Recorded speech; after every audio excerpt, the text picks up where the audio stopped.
welcome back to my channel. Welcome if you are new. My name is Autumn. I am a former elementary teacher. I have two little girls, 2 and 4, and I just love documenting what we're doing on YouTube and on my blog, whether it is traveling, homeschooling, or just any of the things that we are doing throughout the week. Today I wanted to touch on games. I started buying and making games to play with Alani when she was about 2. She is 4 going on 5 now, and she absolutely loves games.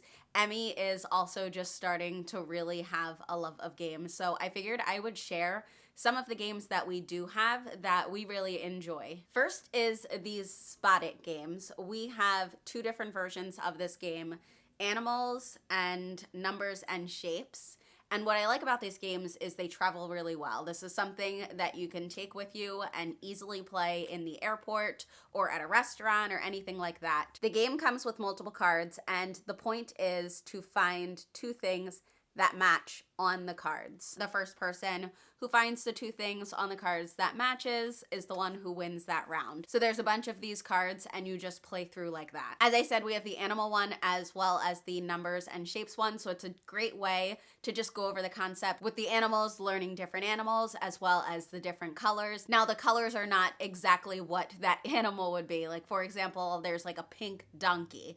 It's just about knowing and recognizing colors. And then the shapes and numbers one, obviously, just being able to identify shapes and numbers. That one is different colors as well, so also working on colors. Another game we love is this roll and play game. So this game comes with these cards, and they are different colors. The different colors are for different things. Some of them are actions.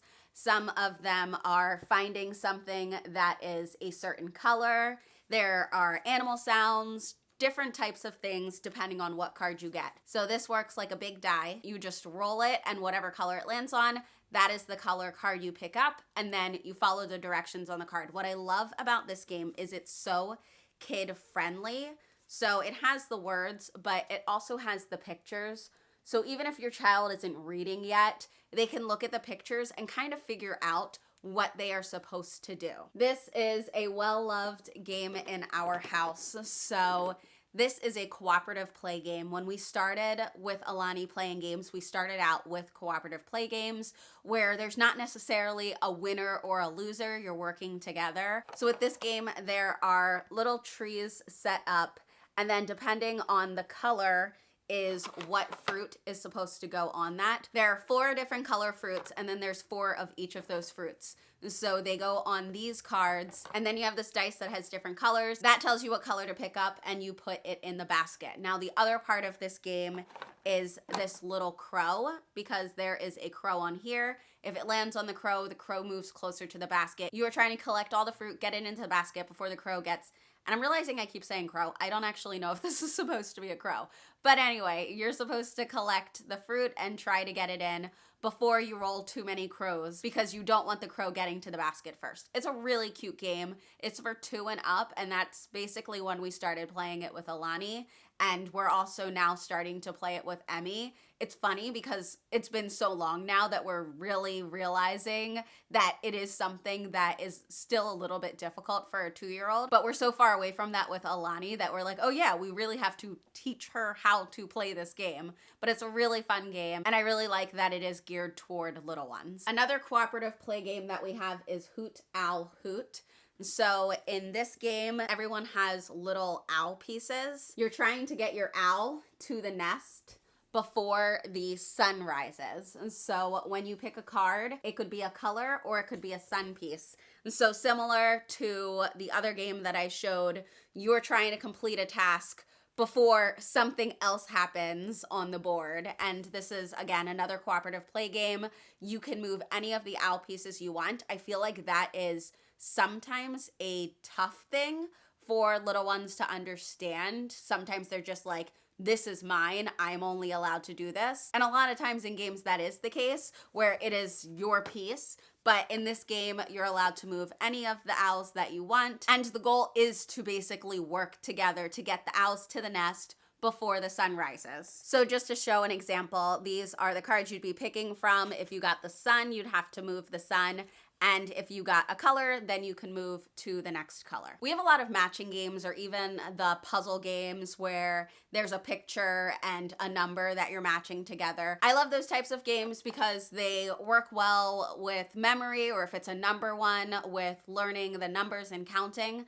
But I also love those types of games for scavenger hunts. So any game like this where you have two pieces that match in some sort of way, what I like to do is I create a pile of one set, and then I'll hide the matches around the house. So then you have a game that is normally played sitting and flipping cards over or anything like that. Now your kid can move around and do different things. So, I mean, if they're hopping, if they're skipping, they can practice all of those gross motor skills. But even if they're just walking, at least they're getting up and being able to move around. So I think these types of cards, whether they're animals or numbers or anything like that, if you have a set that matches, really great for scavenger hunts. If you are not familiar with Zingo Bingo, this is a fantastic game. We only have the numbers one, and I really want to get the other ones as well because I think this is just such a fun game, and it's okay to have it in just a few different versions. It's kind of like bingo, except you are covering the whole board. For the numbers one, they have just numbers for counting on one side, and then on the other side, for more of a challenge, they have addition. And then it comes with this little contraption. This is how you pick the tiles so that you know what you're covering up. So you slide it forward and you slide it back, and then you have your tile. If I needed the number 12, I would call out 12 and I'd put it on my board. This one is definitely a little more difficult if your child doesn't recognize numbers.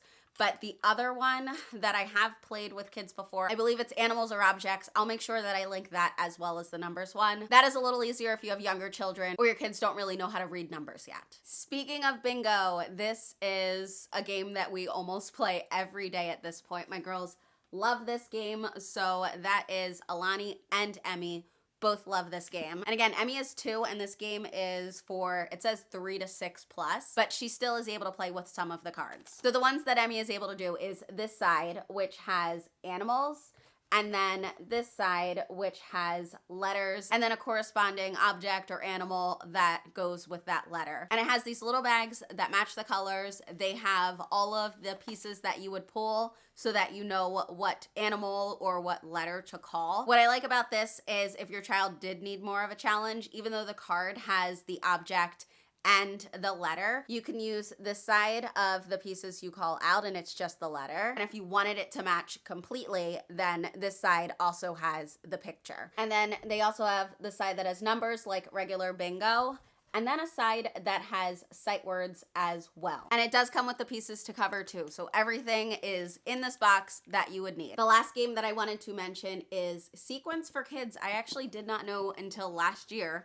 that they had a kids version of this game, but Alani really enjoys this. Emmy could play this, but it's definitely a little more difficult for her. It's for 3 plus, so it's something that she can do, but she doesn't understand fully like what the strategy is. So the strategy for this game is to get 4 in a row. The board has different animals on it, and you have cards in your hands as well as a draw pile, and the point is to try to get 4 in a row. There are 4 different color chips for up to 4 players, and you can place a chip down on an animal based on what card you have in your hand. But again, you are trying to get 4 in a row. So as I said, a little bit of a tough concept for Emmy. At least with bingo, she can just accidentally get 4 in a row. But in this game, there's more strategy in attempting to get 4 in a row. These are the games that we have been loving on top of puzzles. Alani absolutely loves puzzles, and we have probably too many of those. It's great because it's fun for everyone, and Emmy is finally at an age where she can really start